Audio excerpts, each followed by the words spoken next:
예시하기 속 지혜를 길어 올리는 시간, 숨결야화에 오신 것을 환영합니다. 오늘 함께 나눌 이야기는 지금으로부터 아주 오래전, 세상의 모든 것을 잃고 깊은 절망 속에서 서로를 발견한 한 선비와 한 여인의 이야기입니다. 지금으로부터 아주 오래전, 조선의 한양에는 하규라는 이름의 젊은 선비가 있었습니다. 그는 명문가의 자제로 태어나 앞날이 창창했지만 운명은 언제나 그렇듯 예기치 않은 곳에서 찾아왔습니다. 부친의 갑작스러운 죽음과 함께 가세는 순식간에 기울었습니다. 하규를 따르던 지인들은 하나둘씩 그를 외면하기 시작했습니다. 그들에게 하규는 더 이상 빛나는 선비가 아닌 초라한 몰락 가문의 자식일 뿐이었습니다. 하규 나리, 참으로 딱하게 되셨습니다. 허나 저도 이제 살 길이 바빠서. 과거에는 하규의 시 한 구절을 얻기 위해 줄을 섰던 이들이 이제는 차가운 눈빛과 함께 등을 돌렸습니다. 하규는 그들의 외면보다 자신이 그토록 꿈꾸던 선비의 길이 부와 명예라는 덧없는 껍데기에 불과했음을 깨닫고 깊은 고뇌에 빠졌습니다. 가난은 비수처럼 날카로웠습니다. 어느 날 하규는 마지막 남은 어머니의 유품, 아끼던 벼루와 붓을 들고 저작거리로 향해야 했습니다. 생계를 위해 자신의 정체성을 팔아야 하는 고통스러운 순간이었습니다. 그의 손은 떨렸고 눈에는 끓어오르는 수치심과 슬픔이 가득했습니다. 이것이 이리 낡았으나 당대 최고의 명장이 만든 것입니다. 귀하게 써주십시오. 하규는 겨우 말을 잇고 붓을 판 돈으로 하루하루를 연명했습니다. 붓을 놓은 후 그는 시를 읽고 학문을 멀리했습니다. 밤이면 몰락한 집의 지붕이 비를 막지 못해 천장에서 물이 뚝뚝 떨어지는 소리가 들렸습니다. 그 빗물이 고스란히 하규가 힘들게 모았던 서책들을 적시는 것을 보면서 하규는 자신의 삶이 이 서책들처럼 속절없이 무너지고 있다고 느꼈습니다. 하규는 하루 종일 허기진 배를 부여안고 방황했습니다. 그는 길가의 남루한 주막에서 남이 먹다 남긴 밥 한 술을 애처롭게 훔쳐보았습니다. 명문가의 자제였던 그의 삶은 이제 굶주린 거지와 다를 바 없었습니다. 밤이 되면 그는 자신이 왜 살아야 하는지, 선비로서의 삶은 과연 끝난 것인지 달을 바라보며 절절히 독백했습니다. 어머니, 저는 이제 무엇을 해야 합니까? 이 붓을 놓은 것이 정녕 옳은 선택이었습니까? 괴로움에 몸부림치던 하규는 문득 버려진 낡은 종이 조각을 주워 들었습니다. 무의식적으로 손가락에 먹물을 묻혀 글씨를 쓰기 시작했지만 붓이 없는 그의 글씨는 곧 형체 없이 뭉개지고 말았습니다. 그의 마음에 남아있는 희미한 묵향은 그를 놓아주지 않는 예술에 대한 마지막 갈망이었습니다. 하규는 더 이상 이 비루한 현실과 마주할 용기가 없었습니다. 그는 모든 명예와 미련을 뒤로하고 아무도 자신을 알지 못하는 깊은 산속으로 도피하기로 결심했습니다. 낡은 집신을 신고 그는 정처 없이 발걸음을 옮겼습니다. 이 세상에 저의 자리는 없습니다. 저는 다만 숨어들어 쉬고 싶습니다.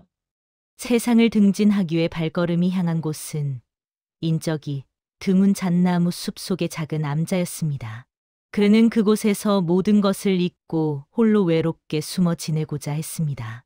그러나 그는 알지 못했습니다.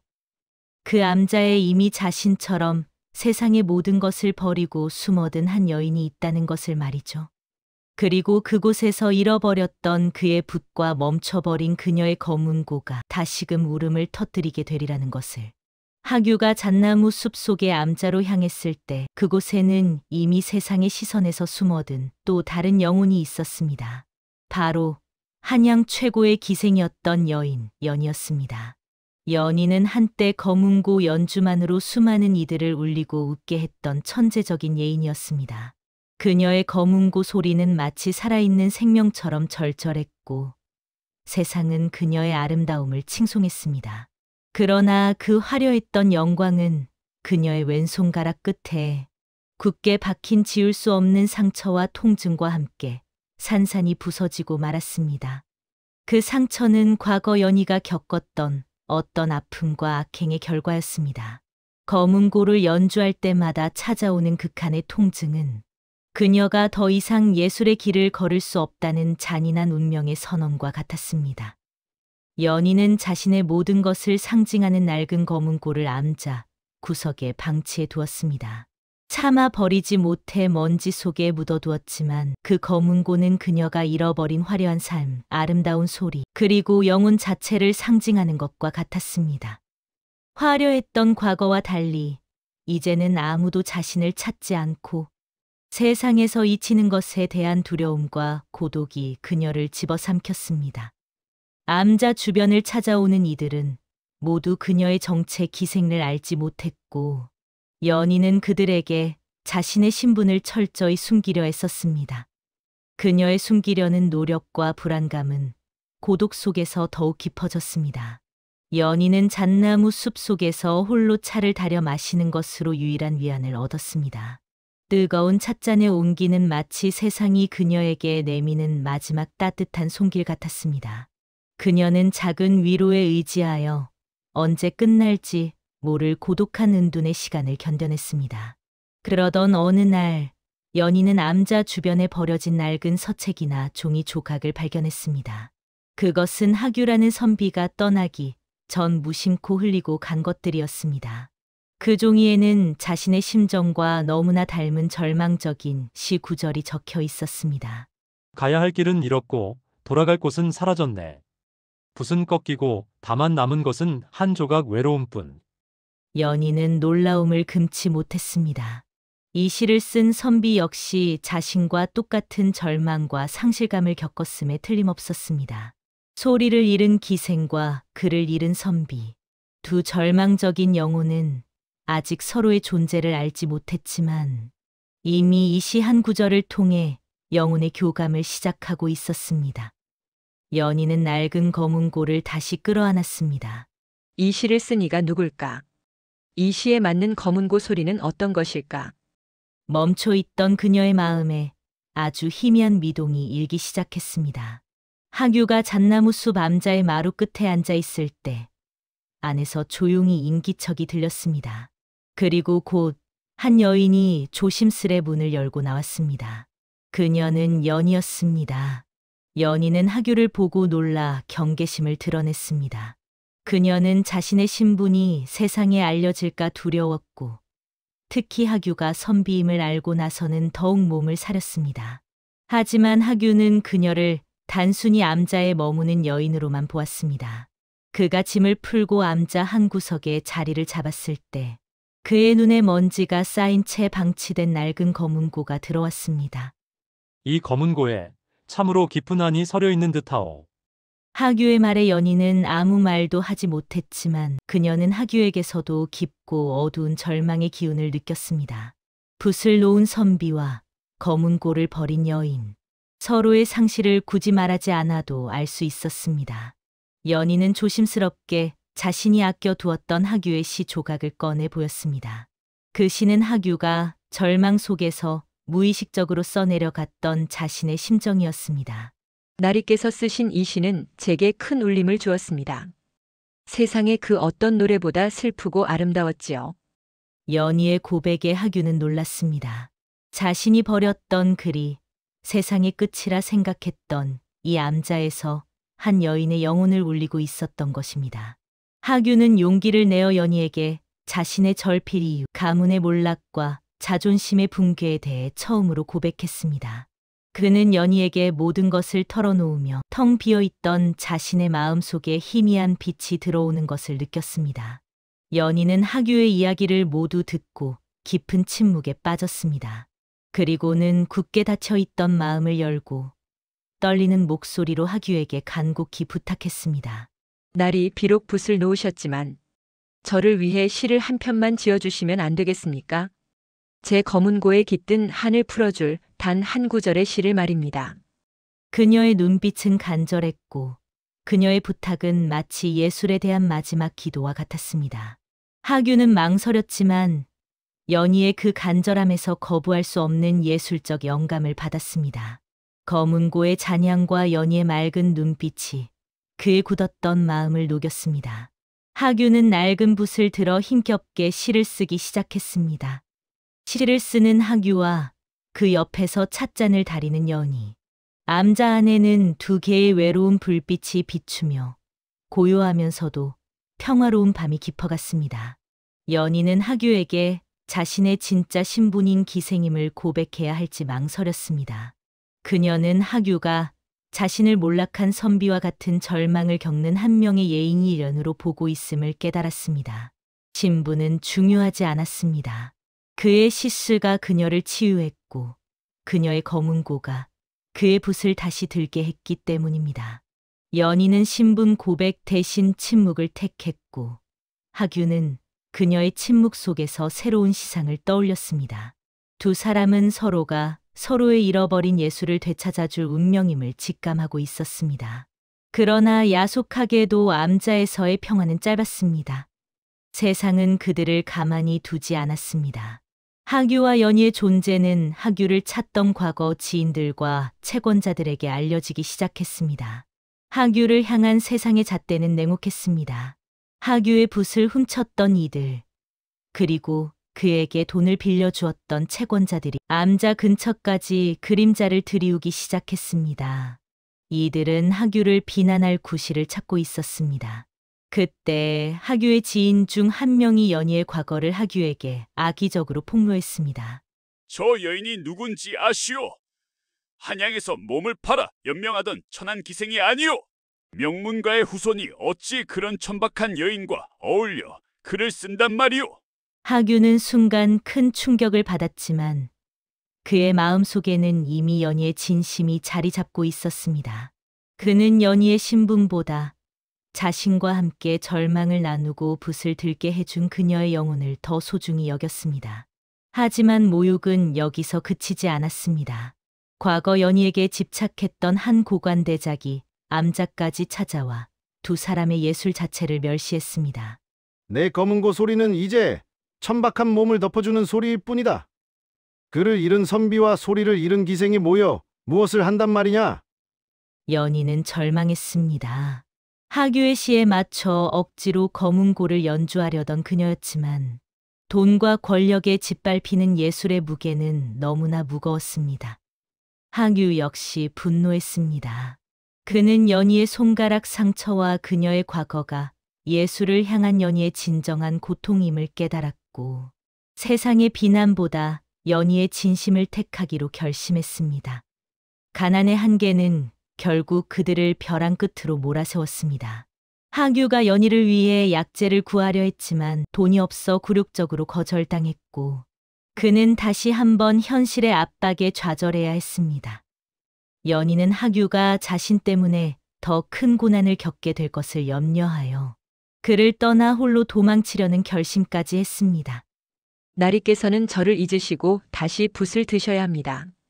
저는 나리께 짐이 될 뿐입니다. 하규는 연희의 손을 붙잡았습니다. 그리고 결심했습니다. 더 이상 이 천박한 세상의 잣대와 싸우지 않기로.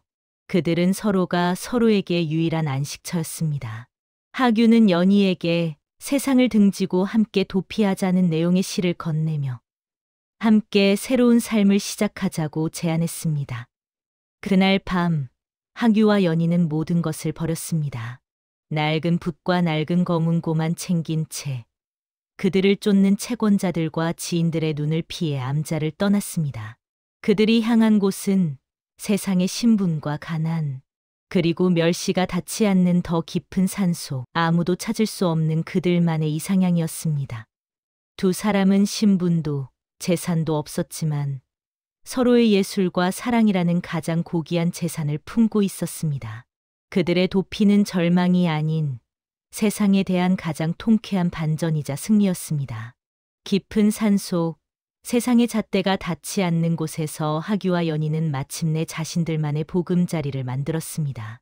그들의 도피는 절망의 끝이 아니라 진정한 삶의 시작이었습니다. 하규는 붓을 놓은 대신 새로운 붓을 잡았습니다.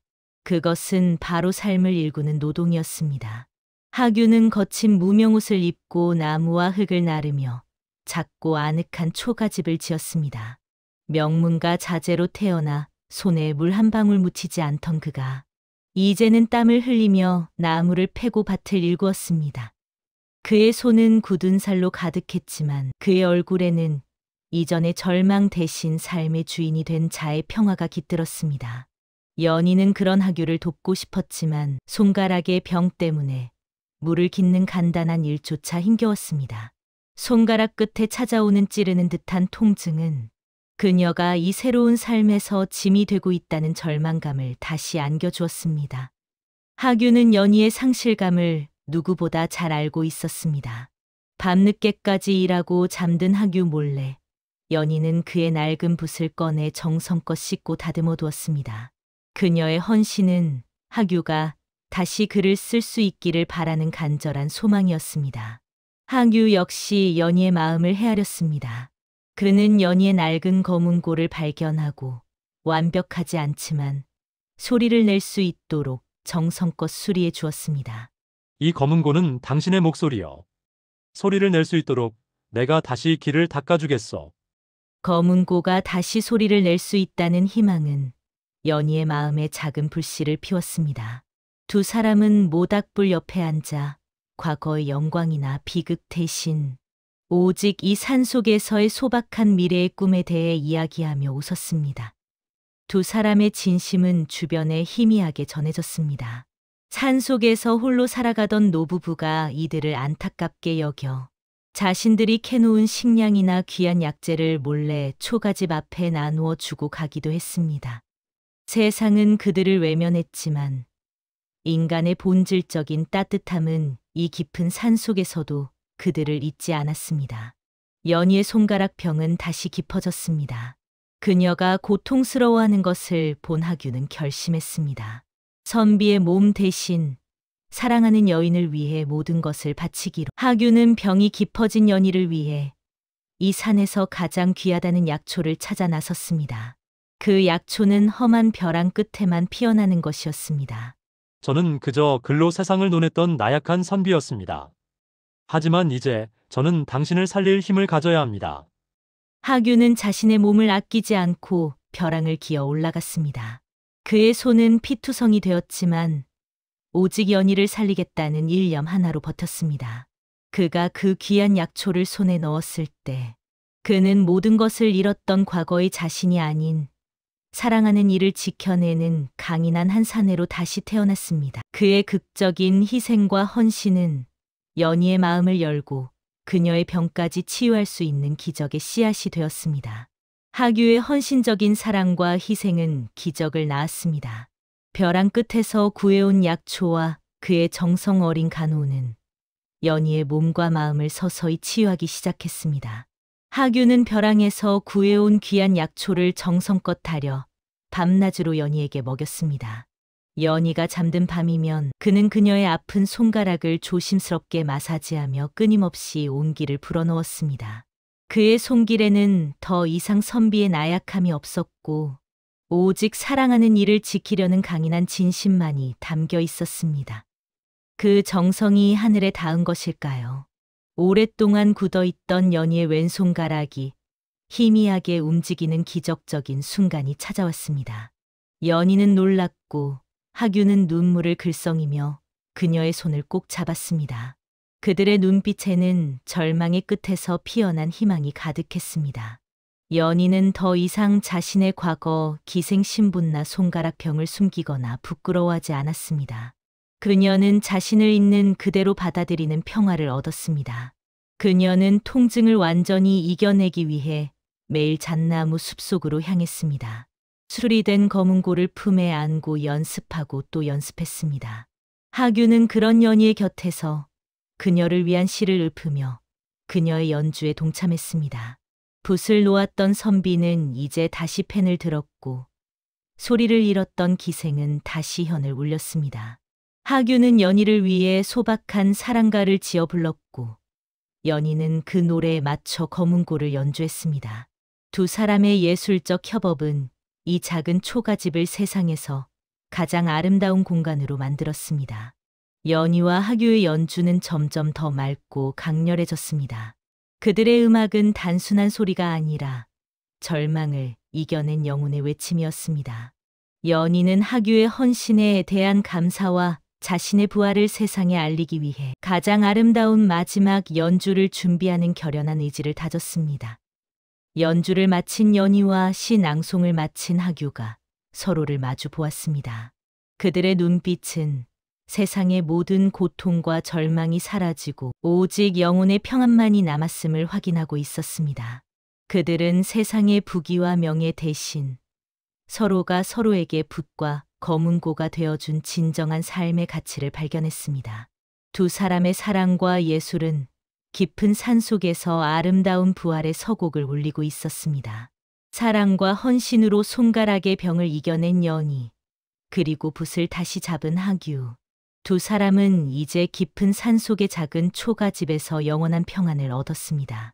하규가 땀 흘려 일군 작은 텃밭에서는 첫 결실이 맺혔습니다. 그는 수확한 소박한 채소로 연희와 함께 음식을 나누었습니다. 굶주림에 시달리던 과거를 생각하면 이 소박한 한 끼 식사는 세상의 어떤 산의 진미보다 귀한 것이었습니다.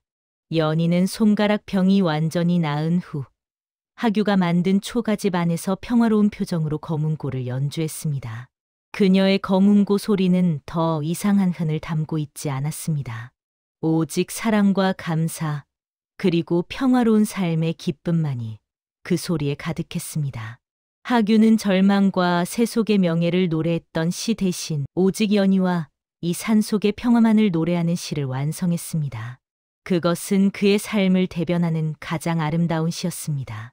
그는 글을 쓸 때 연희가 옆에서 조용히 먹을 갈아주었고, 연희가 연주할 때 하규는 그 옆에서 직접 만든 사랑가를 불렀습니다. 두 사람은 서로가 서로를 보조하는 완벽한 영혼의 동반자였습니다. 그들은 세상의 명예를 완전히 포기했습니다. 그들의 시와 음악은 이름 없는 예술로 규정되었습니다. 세상이 알아주지 않아도 괜찮았습니다.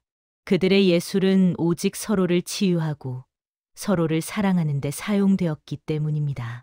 하규는 연희의 과거의 악행으로 인한 병에 대해 완전히 용서하고 그 모든 상처와 아픔까지 사랑으로 감싸 안았습니다.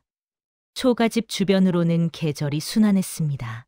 봄에는 꽃이 피었고 여름에는 푸른 녹음이 드리웠으며 겨울에는 하얀 눈이 소복이 쌓였습니다. 계절의 변화 속에서도 두 사람의 사랑과 평화로운 일상은 변함이 없었습니다. 하규와 연희는 산속의 노부부를 초대하여 검은고, 연주와 시 낭송을 하는 작은 예술 잔치를 열기도 했습니다. 그들의 음악 세상과의 완벽한 화합을 상징했습니다. 그들의 얼굴에는 세속적인 성공이 주지 못하는 진정한 삶의 평안이 새겨져 있었습니다. 오늘날까지도 깊은 산속 어딘가에서 들려오는 청아한 검은고 소리와 맑은 시 낭송 소리는 세상 모든 절망의 끝에서 사랑과 예술을 발견한 두 영혼의 이야기를 전하고 있다고 합니다. 오늘의 이야기가 여러분의 마음에 따뜻한 여운으로 남기를 바랍니다. 이 이야기가 감동을 주었다면 구독과 좋아요로 다음 온기를 함께 나눠주십시오. 마음 편안한 밤 보내시길 바랍니다.